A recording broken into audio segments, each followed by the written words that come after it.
Hello, everybody. It is your professor, Rocco, you boy, coming at you once again with another Age of Sigmar video. And in this Age of Sigmar 101 class, we're going to talk about spell doms. What are they? Where can you find them? How do you beat them? All right, we're going to keep this nice and quick. It's going to be a Rocco rant style, no slideshow, no nothing. Just you, me, dear viewer. Well, me and you, dear viewer. And we're already off to a great start. So, just cutting into it, what is a spell dom? Well, a spell dom is, uh, again, it's jargon for generally a superpowered character in the game. Generally, one of those god models we talked about a few weeks ago, where they're just so naturally powerful and gifted at spellcasting, their rules reflect it. Usually with blanket pluses to cast and dispel, or they auto cast spells and have some funky auto unbind, or they have some rule that empowers them to cast better. They're just really good at spell casting. Examples of this are Nagash, Teclis, the Lord of Change models for Zinch are pretty good ones. The biggest one comes to everybody's mind is Lord Croak, who I believe you can still actually get up to like a +4 to cast and unbind through a combination of a spell and another Slann has to get off nearby and different buffs that you can give to Croak.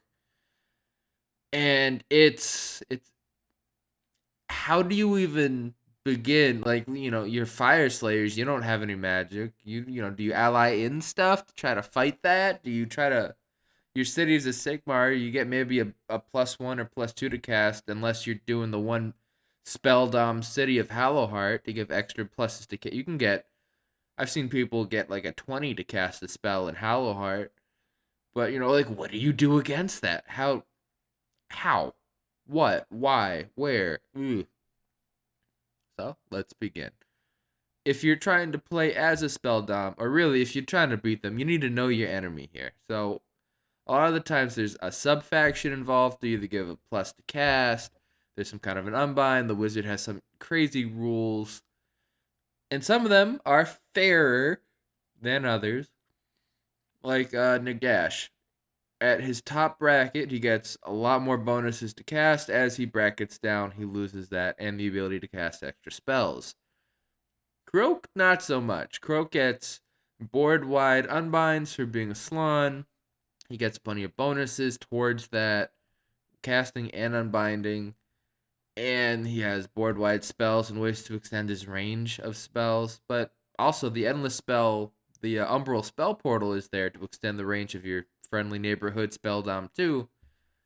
So, what is it? It's spells that generally are going to keep their army afloat, either by blasting you away with a lot of damage, being able to throw out multiple endless spells between several casters, because you can only cast one endless spell at a time with a caster.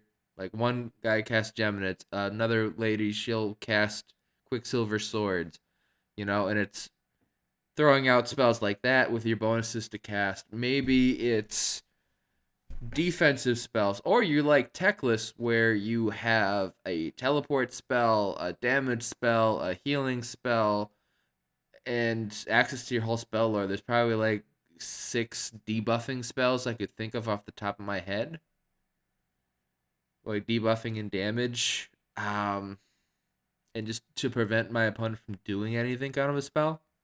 There's a lot. So what do you do in the face of this? Well, there's a couple of tactics you could think of. Now, one of my favorites is in my living city army. His name is Ugni of Clan Weirdhammer. He is a rune lord, because in the hero phase, the heroic actions, there's one called heroic willpower, which is you give a hero that is not a wizard an unbind. Sounds like, okay, cool, why are you giving it to this rune lord? Well, the rune lord has a special rule where he gets +2 to unbind, dispel, whatever, stop magic. He gets to add +2 to that roll. All of a sudden, I've got 2 of those for the price of 1 Ugni. I also generally carry around a Knight Incanter for these from the Stormcast Eternals battle tome because either I'm playing Stormcast or cities where they're allies or they're just in the army or they're can be allied into another army I'm playing because it's a Stormcast, where they get a once per game auto unbind. And sometimes you really do just need to stop the spell portal from someone from just doing damage to you. And that's okay, you know? Or you can take what I call the Deepkin approach, which is don't play their game. Don't play in the magic phase of the hero phase. Don't do that. Don't do that. Because you know what? A lot of the times you're not going to be playing as the spell dom. Because there's more armies that honestly aren't spell doms than are. And you're going to say screw it, because it's like, yeah, cool, I can get a buffing spell off my army. They cast like ogres. A lot of the spells cast on sevens. They're mostly buffs for your guys. There's a couple good damage spells, but it's not like it's gonna be the end of the world if you don't get your magic off. If you get one or two spells through, that's great.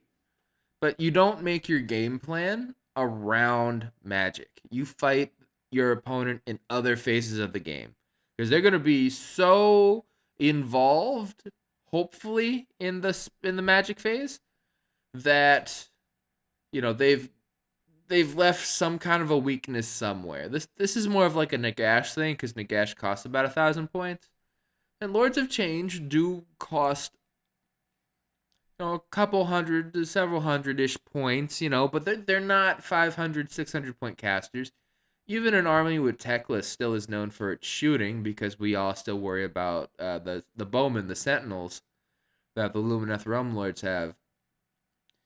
But part of that too is because they're a Spelldom army. It's for me with my unbinds, I am going to try to not worry so much about Techless, but worry about the spells the archers are going to do. Where I have a limited amount of unbinds, I'm going to try to stop that power of Hish to make them do mortal wounds on a 5-up. I'm going to try to stop Lambent Light, which allows them to re-roll their hit rolls with shooting attacks, to try to fish for those 5s and 6s to do mortal wounds on to one of my units. I'm not going to be able to always go toe-to-toe with Techless. I'm not going to always be able to unbind all the stuff, all the crazy add-ons. But I'm going to build my army so I can eat the damage that they could do and then try to stop the other parts of their army from functioning so I can fight them in other phases. If it's my Deepkin, I'm using my speed and also kind of my shooting to get into melee quicker, into bracket. Again, if it's a Nagash, I'm trying to bracket Nagash. If it's Croak and I've brought a bunch of sharks in my turtle, I'm going to try to... Croak has a rule now where at the end of each phase you roll 3 dice and you add that number to the number of wounds he's taken, and if it hits a certain threshold, he poofs, like he hits the emergency eject button and just goes poof, it gets the hell out of there. I'm trying to make them have to shoot for a low roll. I've seen someone put on like the bare minimum of maybe 4 wounds and get him through to get him to teleport out because the person rolled 3 6s. It can happen, but I'm trying to do what I can to mitigate their stranglehold on me in one phase. And if I get a shot at that mega caster, I'm gonna kill it. I'm gonna shoot it. I'm gonna charge it. I'm gonna go and do the Knight's Tale quote of how would you beat him with a stick while he sleeps in the middle of the night. And I am gonna try to play my game of Warhammer, not theirs.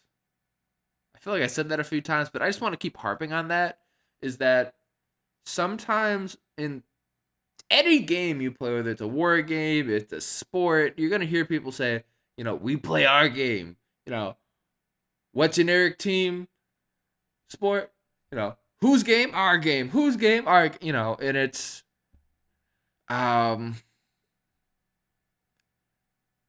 your army is going to be good at something.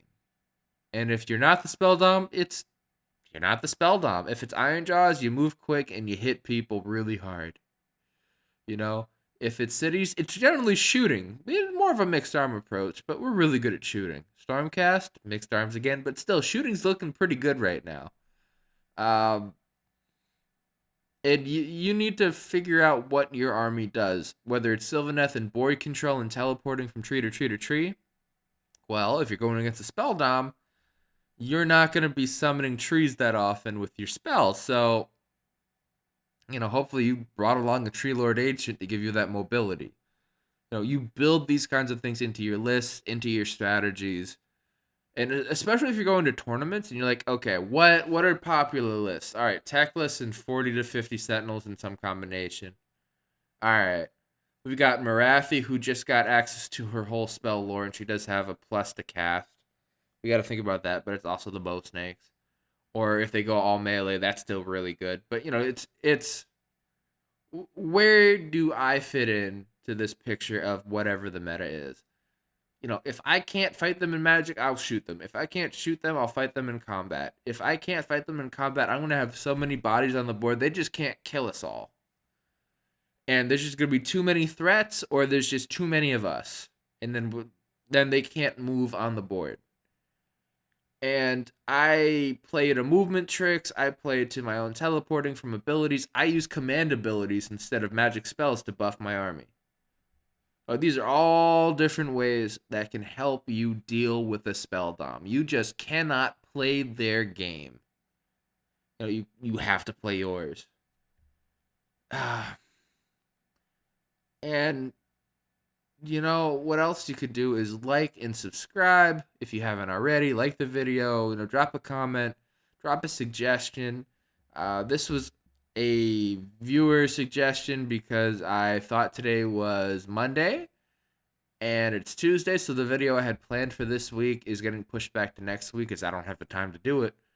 But I want to give a shout out to Martin Orlando for this wonderful idea, and for friend of the channel, Frank Femia.